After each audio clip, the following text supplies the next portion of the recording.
आज दिनांक 20 अप्रैल 2026 को सांसद जन उद्यम सह खेल सांस्कृतिक महोत्सव का भव्य उद्घाटन गया गांधी मैदान में गरिमामय वातावरण में संपन्न हुआ। इस अवसर पर मुख्य अतिथि के रूप में केंद्रीय मंत्री जीतन राम मांझी उपस्थित रहे। मुख्य अतिथि ने दीप प्रज्वलित कर महोत्सव का विधिवत शुभारंभ किया। अपने संबोधन में उन्होंने कहा कि इस प्रकार के आयोजन युवाओं में खेल भावना, सांस्कृतिक चेतना एवं उद्यमिता के विकास में महत्वपूर्ण भूमिका निभाते हैं। उन्होंने खेलों के महत्व पर प्रकाश डालते हुए कहा कि खेल न केवल शारीरिक स्वास्थ्य को मजबूत बनाते हैं, बल्कि अनुशासन, टीम भावना, नेतृत्व क्षमता और मानसिक दृढ़ता का भी विकास करते हैं।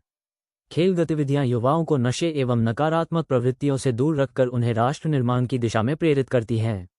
उन्होंने इस अवसर पर प्रधानमंत्री नरेंद्र मोदी के सांसद खेल महोत्सव के दूरदर्शी विजन का उल्लेख करते हुए कहा कि देश के प्रत्येक संसदीय क्षेत्र में खेल प्रतिभाओं को पहचानने और उन्हें मंच प्रदान करने का यह एक अभिनव प्रयास है। प्रधानमंत्री के इस विजन का उद्देश्य ग्रामीण एवं अर्ध शहरी क्षेत्रों के युवाओं को खेलों से जोड़ना, उनकी प्रतिभा को निखारना और उन्हें राष्ट्रीय एवं अंतर्राष्ट्रीय स्तर पर आगे बढ़ने का अवसर प्रदान करना है। ये पहल खेलो इंडिया जैसे अभियानों को भी सशक्त बनाती है और फिट एवं सशक्त भारत के निर्माण की दिशा में एक महत्वपूर्ण कदम है। इस अवसर पर उन्होंने सभी सहयोगी संस्थाओं एवं प्रायोजकों, Union Bank of India, State Bank of India, Coir Board, NABARD, SIDBI, NSIC, MIDHANI Limited, Ordnance Factory Rajgir एवं अन्य सरकारी उपक्रमों का इस महोत्सव में सहयोग हेतु आभार व्यक्त किया।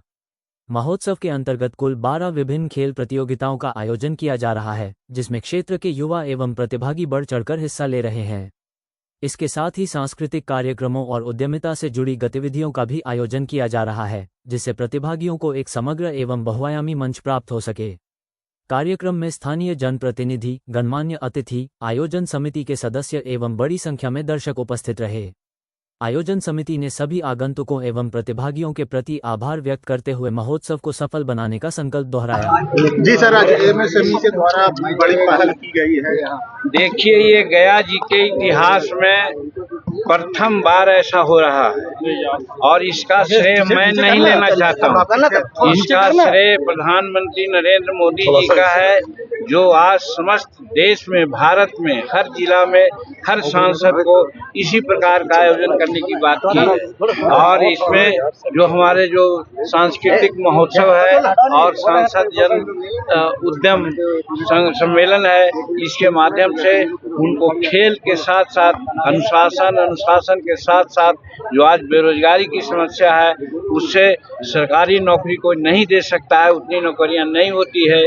इसलिए वो अपना हाथ जगन्नाथ समझ करके अपने को उद्यमी बने और अपने के साथ साथ अपने साथ 10, 20, 50 लोगों को भी उद्यमी बनावे और सबको हुनर दें, ताकि बेरोजगारी की भावना दूर हो जाए। इसके लिए नरेंद्र भाई मोदी जी ने इस प्रकार आयोजन किया गया है।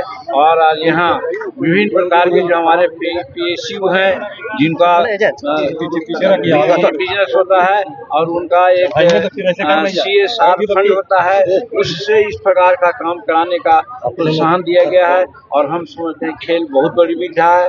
खेल के माध्यम से सब कुछ हम लोग सीखते हैं। एकता की बात आती है, कठिन परिश्रम की बात आती है, राष्ट्रीयता की बात आती है, अनुशासन की बात आती है।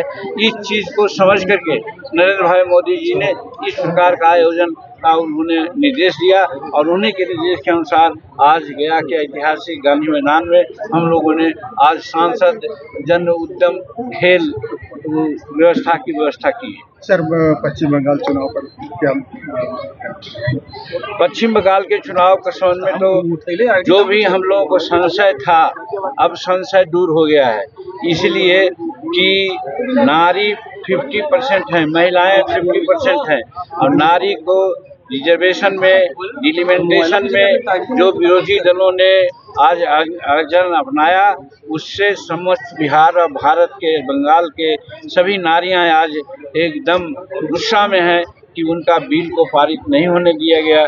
इसलिए बंगाल का खेल अब हमारे NDA के लिए बड़ी आसान हो गया है।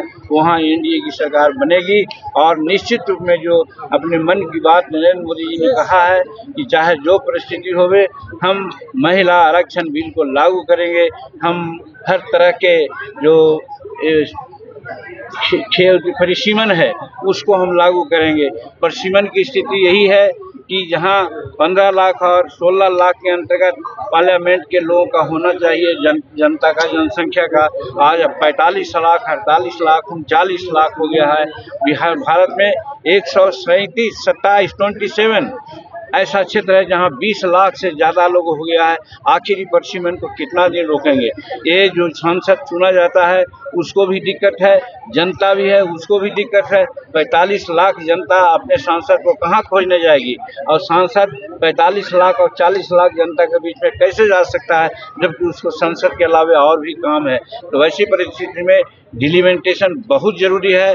और एक जो हमारे विरोधियों को संशय लगा हुआ था उसको हमारे गृह मंत्री अमित शाह जी ने पार्लियामेंट में बहुत बढ़िया से समझाया कि किसी भी राज्य को, चाहे केरल हो, कर्नाटक हो, आंध्रा हो या बिहार हो, उत्तर प्रदेश हो, जो डिलिमिटेशन के अंतर्गत अभी है, नंबर ऑफ सीट बढ़ेंगे लेकिन परसेंटेज का जहाँ तक सवाल है किसी को घाटा नहीं होने वाला है, सबको समान रूप में प्रतिनिधित्व मिलेगा। तो इसलिए कोई घाटा की बात नहीं थी। लेकिन ये लोग राजनीतिक भूभावना से आज महिला बिल को ये लोग निरस्त करवा दिया है, 2/3 मेजॉरिटी नहीं आने दिया। इसका लाभ हमारे एनडीए को मिलेगा और भारत की महिलाएं इस बात को समझ रही है कि आज तक उनको घर क्या काम करने के लिए रखा गया। जब नरेंद्र मोदी ही ऐसे आए कि उनको कहा कि भाई राज्य और देश के राजनीति में भी उनको हम सहयोग दें, लेकिन ऐसा होने नहीं दिया गया। इसका मलाल सभी हमारे भारत की नारियों का है, हम लोगों का है, एनडीए के लोगों का है। और इसका लाभ चाहे बंगाल का चुनाव हुआ, असम का चुनाव हुआ, अन्य जगहों का चुनाव हुआ, वहाँ हमको मिलेगा। जैसे बिहार में आपने देखा कि नीतीश कुमार जी ने महिलाओं के लिए क्या क्या, बच्चियों को साइकिल दिया, पोशाक दिया, रिजर्वेशन दिया। तो देख रहे हैं कि यहाँ पर नीतीश कुमार जब तक रहे यहाँ की महिलाएं साथ दी, उसी प्रकार से नरेंद्र मोदी जब तक रहेंगे भारत की महिलाएं उनको साथ देंगी।